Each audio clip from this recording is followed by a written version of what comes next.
안녕하십니까, 김승주입니다. 지난 시간에는 여러분들과 함께 월드와이드 웹 보안에 대해서 알아보았습니다. 월드와이드 웹이라는 것은 우리가 하이퍼텍스트 인터페이스 또는 하이퍼미디어 인터페이스를 통해서 인터넷을 보다 쉽게 활용할 수 있도록 해주는 일종의 서비스입니다. 하지만 이런 인터넷을 쓸 때 보안에 관련돼서 문제가 발생할 수도 있기 때문에 이러한 사용자의 웹브라우저와 어떤 그 서버에 있는 홈페이지 사이에 오가는 정보를 보호하기 위해서 여러 가지 보안 제품들이 있습니다. 가장 대표적인 것이 SSL, Secure Socket Layer라고 불리는 SSL이라는 것입니다. 여러분들이 인터넷을 사용하시다 보면 웹브라우저 우측 하단에 노란색 자물쇠 아이콘이 표시되는 경우가 있습니다. 이것이 바로 SSL 프로토콜이 동작하고 있다는 표시인데요. 이 자물쇠가 나타나면 그 자물쇠가 있는 동안에는 웹브라우저와 서버 간에 오가는 통신은 모두 다 암호화 복호화가 됩니다. 이런 SSL은 기본적으로 핸드쉐이킹 과정과 레코드 과정으로 나눌 수가 있고요. 핸드쉐이킹 과정에서는 키 교환, 레코드 과정에서는 실제 교환된 키를 통한 암호화 복호화가 이루어집니다. 무선 SSL은 유선 구간에 사용되는 것이고요. WTLS는 무선 인터넷에서 사용된다고도 말씀을 드렸습니다. 오늘은 국내 정보보호 시장에서 가장 큰 규모를 차지하고 있는 정보보호 제품인 VPN에 대해서 알아보도록 하겠습니다.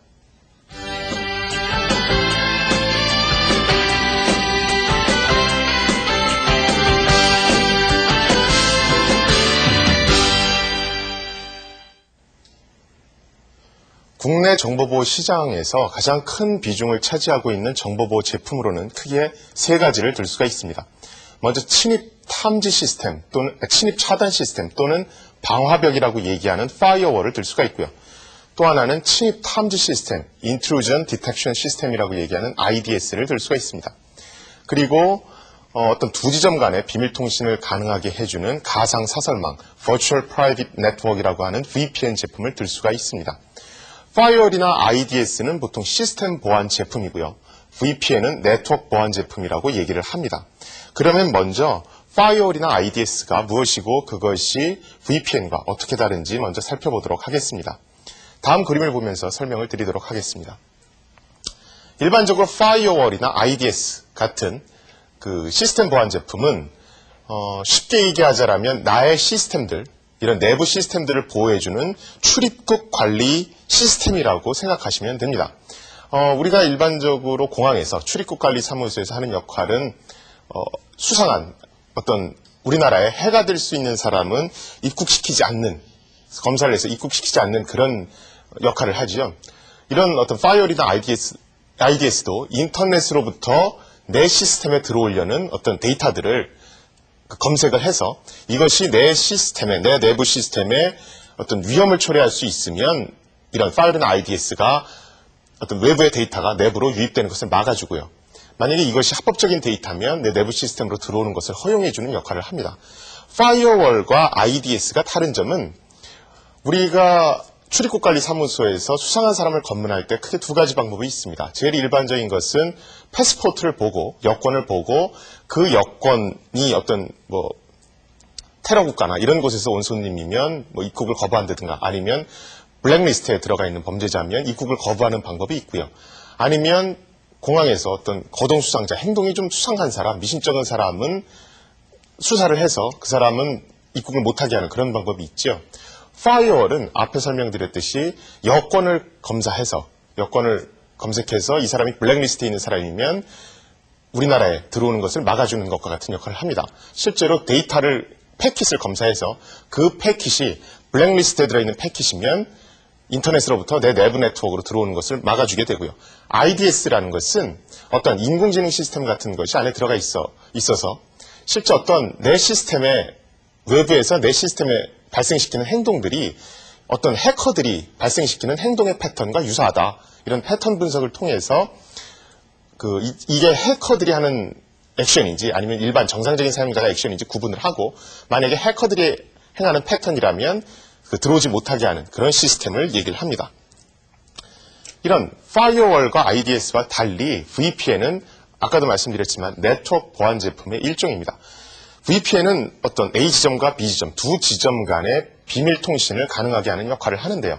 우리가 예를 들어서 A라는 지점과 B라는 지점 사이에 비밀 통신을 하고 싶으면 전용선을 설치하면 됩니다.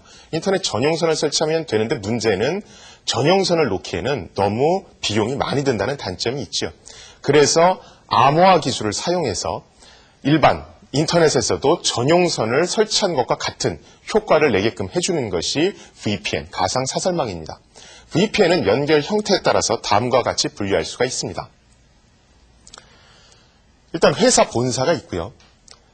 제가 이 회사의 직원이 외부에서 재택근무를 한다고 생각을 해보겠습니다. 그러면 자기 자신의 데스크탑을 이용해서 회사 본사의 시스템에 어떤 그 비밀 통신 채널을 형성해서 어떤 업무를 볼 수가 있습니다. 이것을 리모트 액세스 방식의 VPN, 리모트 액세스 VPN이라고 얘기를 합니다. 또는 회사 본사와 회사의 어떤 지점 간, 지방에 있는 그 자회사 간의 그 비밀 통신 채널을 형성할 수도 있습니다. 이런 것은 사이트 투 사이트 방식에 속하고요. 인트라넷 VPN이라고 얘기를 합니다.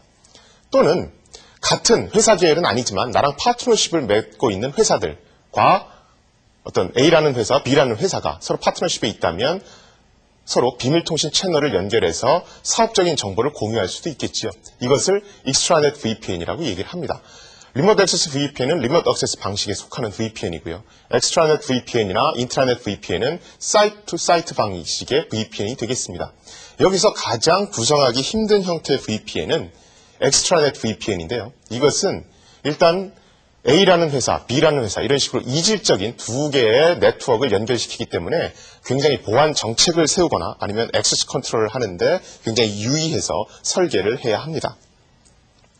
이러한 VPN은 좀 전에는 연결 형태에 따른 분류를 보셨고요. 어떻게 구현하느냐에 따라서도 좀 다르게 구현이 될 수가 있습니다.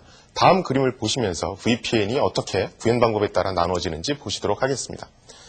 먼저 VPN은 파이어월과 결합돼서 사용될 수도 있습니다. 또는 라우터와 결합돼서 사용될 수도 있습니다. 아니면 전용 VPN 장치를 네트워크에 설계할 수도 있죠. 요새 가장 많이 나오고 있는 형태 VPN은 이런 식으로 파이어월과 결합된 형태의 VPN이 되겠습니다.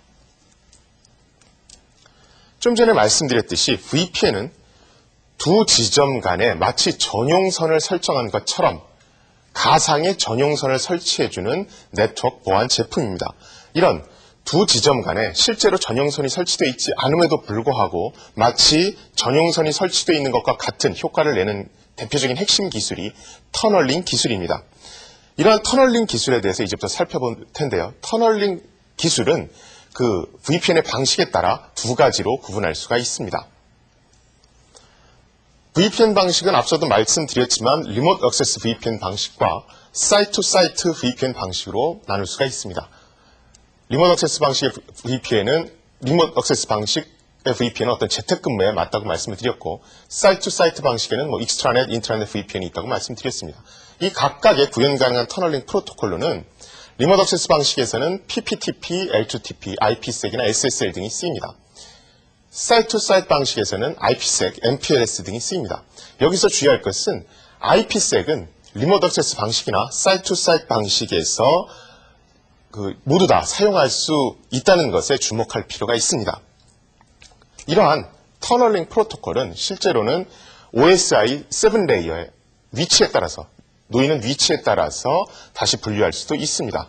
먼저 OSI 7레이어가 과연 무엇인지 설명을 드리자면 1984년도에 들어서 ISO라는 국제표준화 기구가 서로 기종이 다른 컴퓨터 아니면 네트워크 장비가 통신을 할 수 있도록 어떠한 표준을 만들어 보자라는데 그 의견의 일치를 봅니다. 그래서 만든 것이 OSI, 그러니까 오픈 시스템 인터커넥션 표준인데요. 개방형 시스템 간 상호 접속 표준이 되겠습니다.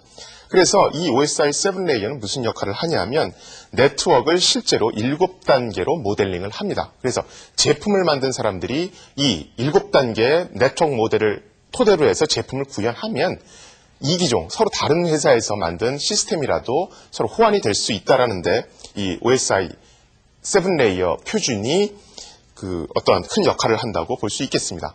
이 OSI 7레이어에서 7개 계층으로 나누는 이유는 우리가 편지 같은 것을 배달할 때도 편지를 수거하는 사람, 그 다음에 수거된 편지를 지역에 따라 분리하는 사람, 또 이 분리된 편지를 수송차에 싣고 실제로 보내는 사람, 이런 식으로 역할이 나누어져 있습니다. 그렇듯이 인터넷에서 데이터를 보낼 때도 각각의 역할들이 그 레이어 단위로 나누어져 있습니다. OSI 7 레이어를 다음 그림을 보시면서 잠시 설명을 드리도록 하겠습니다. OSI 7 레이어 맨 위에 어플리케이션 레이어에는 잘 아시겠지만 텔넷이라든가 HTTP, 그 다음에 보안전자면에서 보셨던 팝3나 SNMP 같은 것들이 위치합니다. 프레젠테이션은 말 그대로 데이터를 표현하는 계층을 얘기하고요. ASCII라든가 JPEG, MPEG 프로토콜 등이 여기에 해당을 합니다. 세션 레이어, 트랜스포트 레이어가 있고요. 트랜스포트 레이어에는 TCP, UDP 프로토콜들, 실제로 어떤 데이터를 보내는데 많이 쓰이는 그런 프로토콜들이 위치하게 되겠습니다. 또한 네트워크 프로토콜에는 IP 프로토콜 같은 것들이 위치하고요. 그 밑으로는 데이터 링크, 그 다음에 피지컬 레이어 등이 위치하고 있습니다. 이러한 VPN 터널링 프로토콜은 OSI 7 레이어에서 어디에 위치하고 있느냐에 따라서 분류할 수가 있습니다. 다음 그림을 보시면서 터널링 프로토콜을 7 레이어에 맞춰서 어떻게 구분하는지 설명을 드리도록 하겠습니다. 실제로 OSI 7 레이어는 좀 전에 설명을 드렸고요. PPTP나 L2TP 프로토콜은 데이터 링크 위에 위치하게 됩니다. IPsek이나 GRE는 네트워크 레이어 위에 위치하게 되고요. SSL 같은 경우에는 트랜스포트 레이어 위에 위치하게 되지요. 이 중에서 우리가 가장 많이 쓰는 것 중에 하나는 PPTP, L2TP 아니면 IPsec 프로토콜 같은 것입니다. 이런 것들에 대해서 이제 좀 더 자세히 살펴보겠습니다. 먼저 그 PPTP 프로토콜에 대해서 살펴볼 텐데요. 다음 그림을 보면서 설명을 드리도록 하겠습니다. PPTP라는 것은 포인트 투 포인트 터널링 프로토콜의 약자입니다. 레이어 2 계층, 그러니까 데이터 링크에 위치하는 터널링 프로토콜이 되고요. 이 PPTP, 그러니까 포인트 투 포인트 터널링 프로토콜은 마이크로소프트 3컴, 에센드 이런 회사들에서 구성된 PPT 포럼에서 제안한 프로토콜입니다. 이것은 기존의 다이얼업 접속에 사용되는 포인트 투 포인트 프로토콜, PPP 프로토콜을 기반 모델로 하고 있고요. TCP/IP 외에도 IPX와 같은 멀티 프로토콜을 지원하는 특징이 있습니다. L2TP 프로토콜은 레이어 2 터널링 프로토콜의 약자입니다. 이것은 PPTP 프로토콜과 그리고 시스코에서 개발한 L2F, 레이어 2 포워딩 프로토콜의 장점을 결합한 기술이고요. 인터넷에서 리모트 액세스 방식의 VPN을 구성하는 데 널리 쓰입니다. 그리고 기본적으로 앞에 PPTP 프로토콜도 마찬가지지만 클라이언트 서버 기반의 터널링 프로토콜에 매우 적합합니다. 이 외에 가장 요새 많이 쓰이는 걸로 IPsec 프로토콜이라는 게 있습니다. 현재 표준화도 활발히 추진되고 있고요. 그러면 IPsec 프로토콜에 대해서 마저 알아보도록 하겠습니다. IPsec 프로토콜은 IP Security 프로토콜의 약자입니다. 이것은 앞에 두 가지 프로토콜과는 달리 레이어 3에 위치하는 터널링 프로토콜이고요. 레이어 3에 위치하기 때문에 네트워크 레이어에 위치하게 되겠죠. 이것은 IETF 워킹 그룹에 의해서 제안되고 표준화되는 보안 프로토콜입니다. 이것은 네트워크 계층에서 암호화를 수행하기 때문에 제가 앞서서 VPN에는 두 가지 방식이 있다고 말씀드렸죠. 리모트 액세스 방식, 그러니까 재택근무가 가능한 리모트 액세스 방식하고 그 다음에 어떤 회사 본사와 자회사 아니면 어떤 A라는 회사와 B라는 파트너십의 회사 이런 것을 연결하는 사이트 투 사이트 방식까지도 지원하는 어떤 터널링 프로토콜이 되겠습니다. 이것은 다른 어떤 앞에서 설명드렸던 VPN 프로토콜과는 달리 어플리케이션 독립적으로 구현이 가능하다는데 매우 큰 특징이 있다고 하겠습니다. 이런 VPN에서 가장 큰 문제 중에 하나는 서로 이종의 시스템 간에 서로 호환성을 어떻게 유지하느냐가 가장 큰 문제입니다. 예를 들어서 A사라는 회사에서 A라는 VPN 제품을 설치하고 B라는 회사에서 B라는 VPN 제품을 설치했을 때 과연 이 두 회사가 가상 경로, 그러니까 마치 전용선을 설치한 것 같은 효과를 낼 수 있을까? 그런 호환이 될까 하느냐가 최근 VPN의 가장 큰 이슈인데요. IPsek은 어떤 표준화가 굉장히 활발히 이루어지고 있기 때문에 이러한 호환성 문제에서 큰 도움을 줄 수가 있습니다. 그러면 잠시 쉬었다가 IPsek에 대해서 좀 더 자세히 알아보도록 하겠습니다.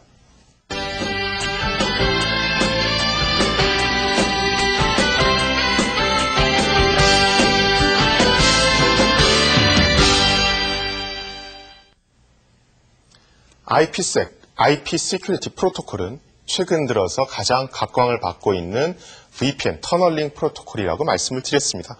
실제 IPsec은 IP 계층의 보안 취약성을 해결하기 위해서 나온 프로토콜인데요.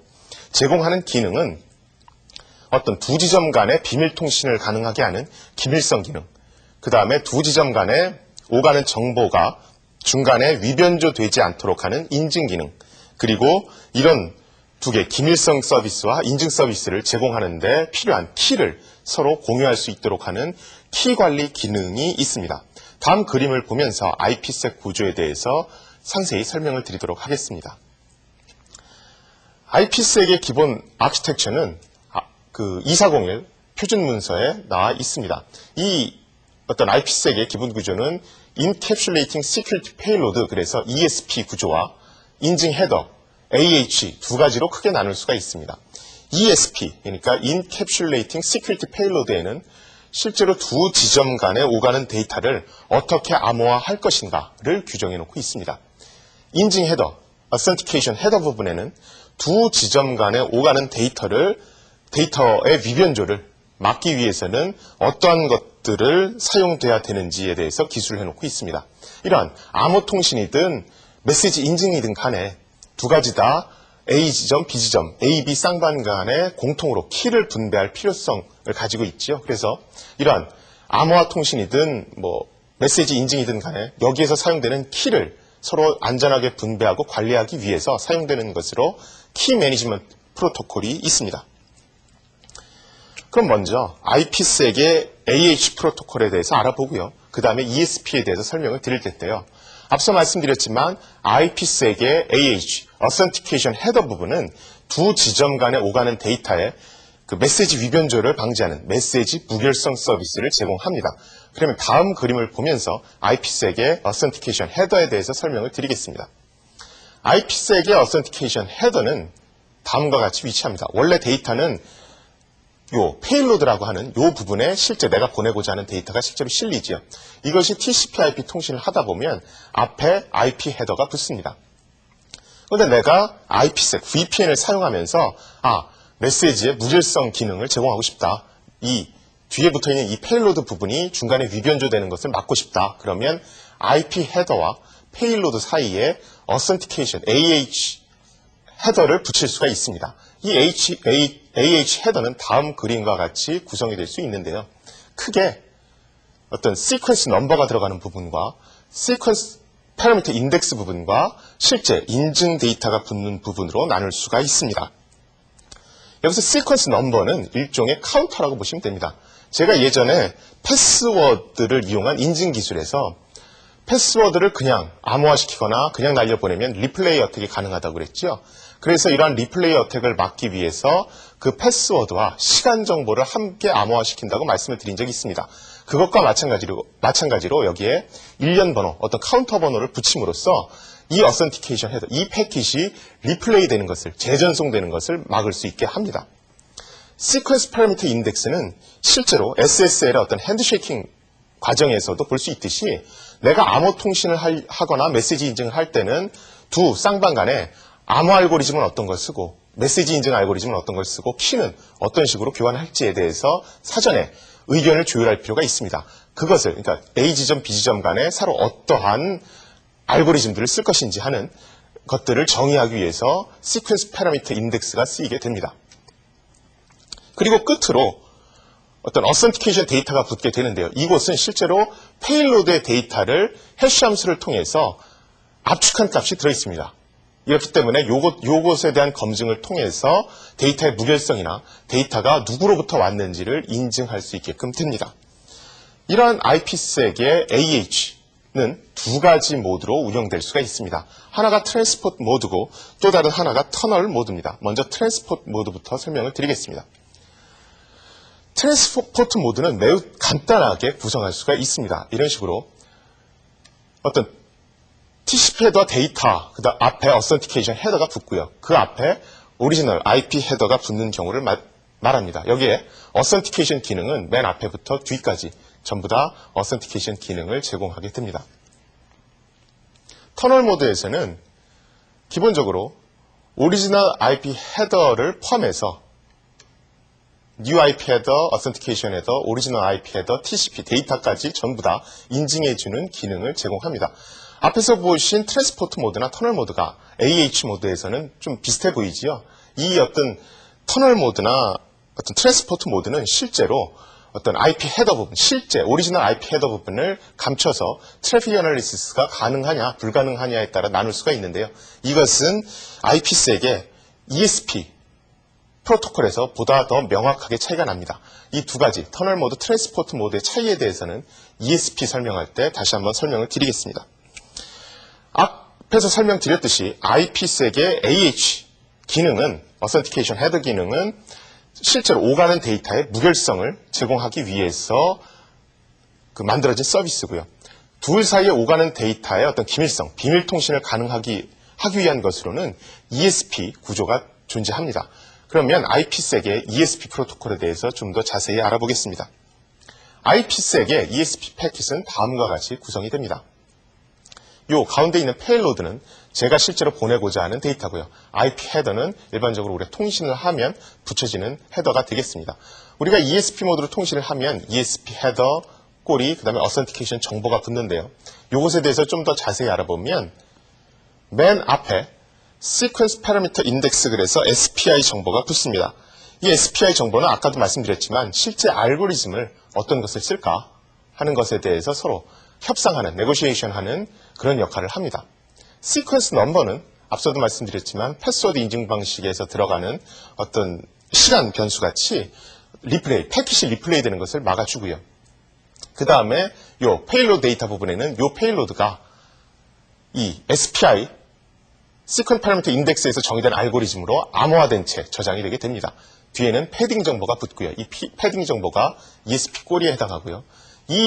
앞에서 SPI 구조부터 패딩 정보까지를 위변조를 막기 위해서 이런 식으로 해시 함수를 통한 데이터 무결성 및 근원지 인증 서비스를 제공하기 위한 어떤 맥 코드가 뒤에 따라붙게 됩니다.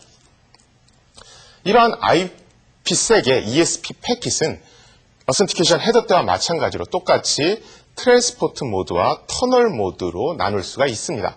먼저 트랜스포트 모드부터 설명을 드리겠습니다.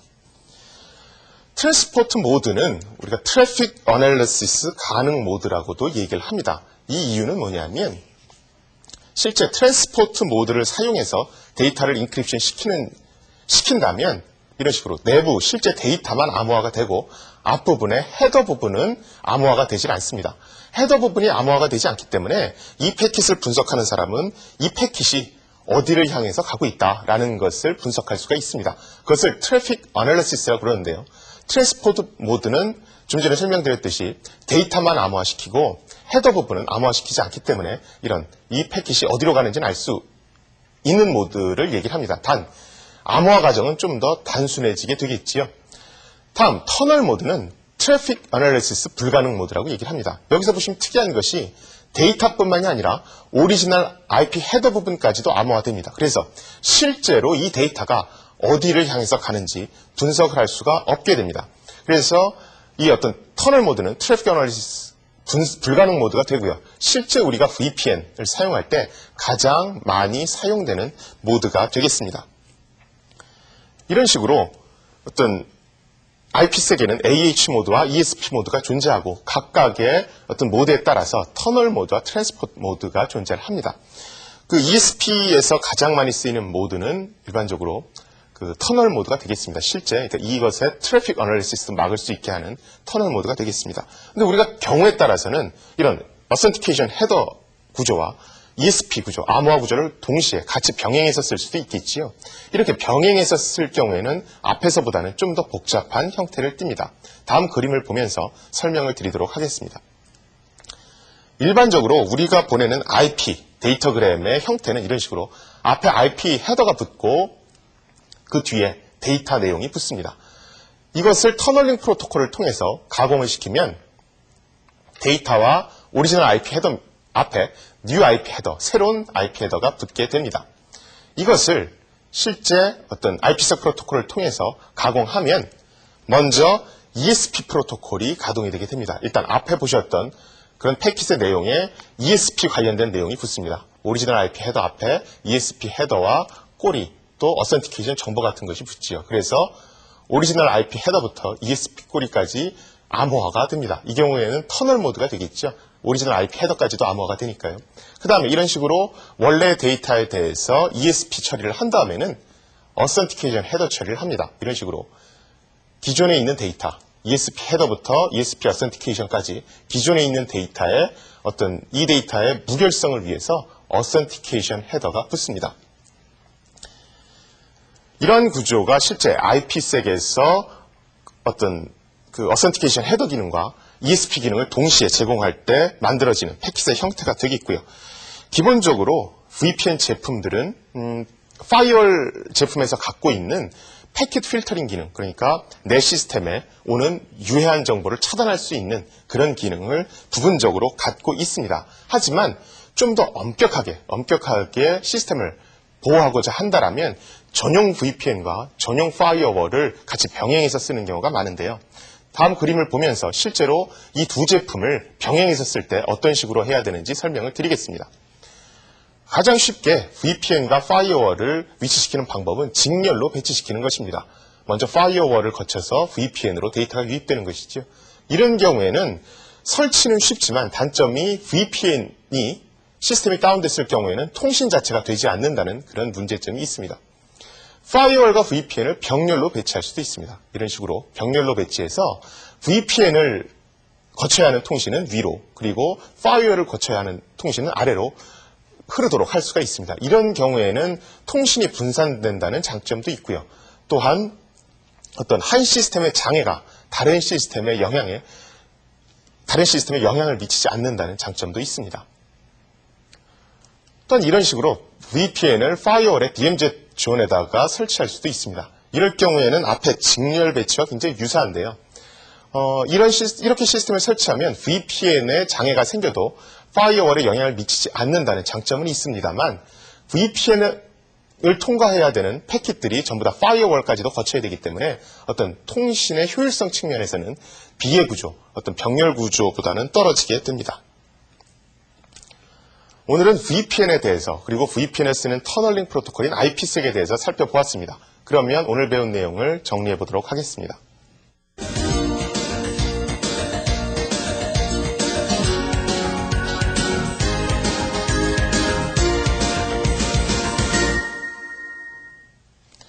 VPN 연결 형태에 따라서 크게 두 가지로 나눌 수가 있습니다. 리모트 액세스 방식과 사이트 투 사이트 방식이 있다고 말씀을 드렸고요.